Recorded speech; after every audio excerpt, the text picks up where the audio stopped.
three-point shot. This team was one of the top three-point shooting teams in the country. I thought we did a great job of staying out there on penetrations they were throwing out. The guys stayed really disciplined to the game plan. Very proud of them.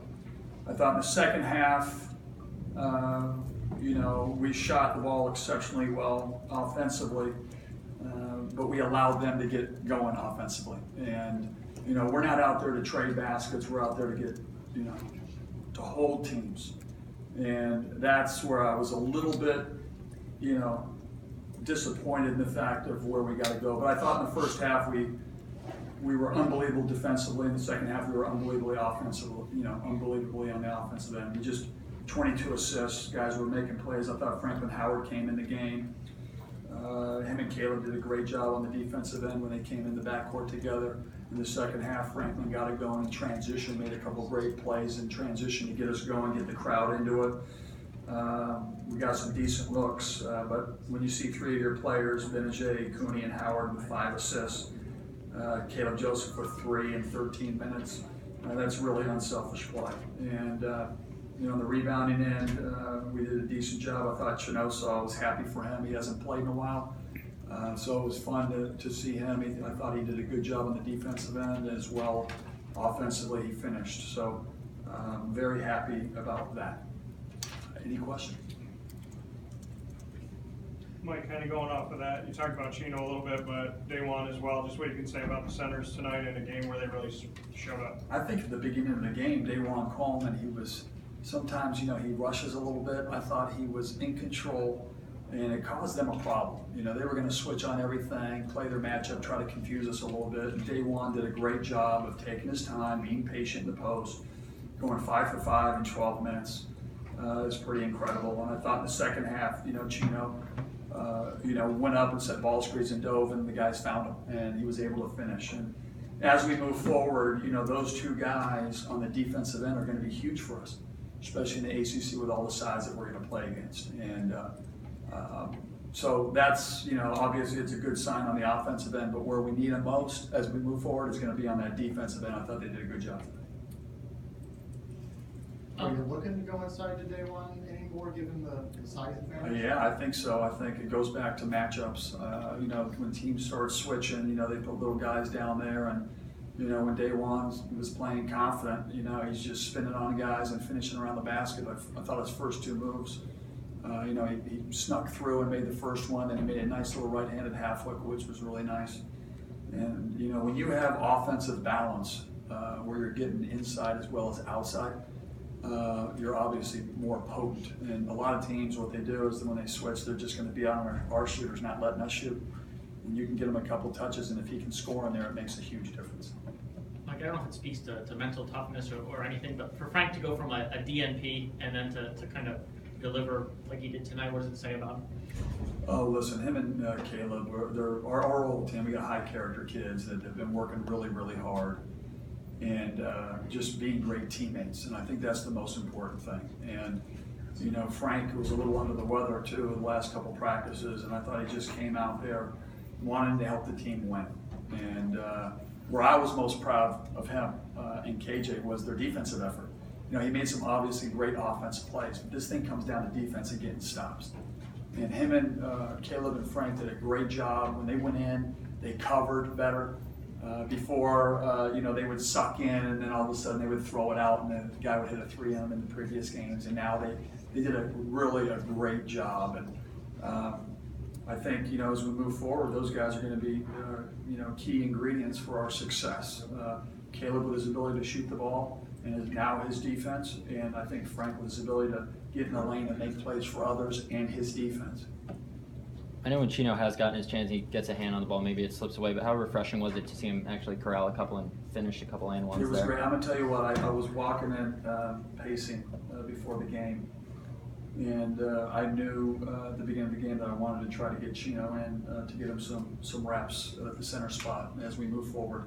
And I was walking, and I was thinking about a game where Bai was like 6 for 6 from the field, and his energy, and he moved, and that shows a lot about Chino and Frank. They hadn't played, and they got an opportunity, and they were able to have a lot of success. And they've been working hard, and just happy for them, no question.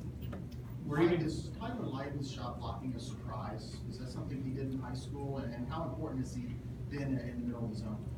He's unbelievable because he's got the IQ of a 38-year-old guy, basketball player who's played in the NBA, has played for years. He's very cerebral, and he's reading things, and so he's blocking shots. Like he went to the corner to block a shot, and teams overload us, so he has the knowledge and he's seeing anticipation. He's seeing 2 plays ahead. He blocked the shot in the corner. He blocks it with length, and so the big thing as we move forward is you want him in the forward position. When we're at our best, when you remember the Jeremy Grants and the C.J. Fairs and the Wesley Johnsons, and when the ball gets down in the short corner, the center wall's up, and next thing you know, you've got these 4 athletic forwards coming back and blocking the shots.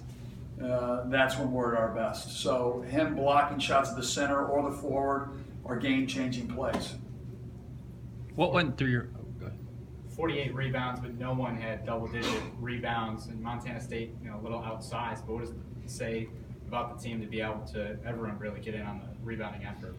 Well, I think that's been a focus of ours. Sometimes rebounding stats can be a little miscalculated just because you could get out-rebounded by 15, but you might have only shot 30% from the field. More so you got to look at second chance points. In the first half, we dominated that area. In the second half, they had beaten us. So in the second half, we didn't do as good a job. But rebounding has been a focus. I thought Malachi's been battling. He only had 5 tonight in 25 minutes, but he was battling, and that's what it's about. There was a part during the game where there was 4 or 5 loose balls that we didn't get. And, as we go forward, you don't have a large margin for error. You have to get those hustle plays. But for the most part, in the rebounding end, the guys really battled down there. What are you asking your wife for Christmas? Oh boy. It's more, it's crazy right now. I'm thinking about what I got to get her for Christmas. I'm like, Sorry to interrupt your love. Yeah. So you were a floor burn guy. I was a floor burn guy. That's what I hear. So how frustrating is it for you when guys don't dive for a ball and don't get that loose ball? It's not, it's frustrating. It's just as a coach, you strive for perfection, knowing that you're not going to get it, but that's what you're in search of, and they have to do it. So it's just frustrating on every possession. You want every possession to be perfect. From the defensive end, there was 3 times in the first half today where we played incredible defense for 27 seconds. They shoot a wild, a long three, comes out, and we don't get it, or we foul them at the end. Those are like, you're ripping out your shirt. But it's one of the areas that we can get better at. And I think as we move forward, I think Tyler Lydon likes to put his nose in there. Mike Benajay's a warrior. Tyler Roberson dove on a loose ball on the far side, which ended up being our possession. But we're a work in progress. We're going to keep getting better and better. But the good thing tonight is I thought we had a great team effort. They did it together with 22 assists.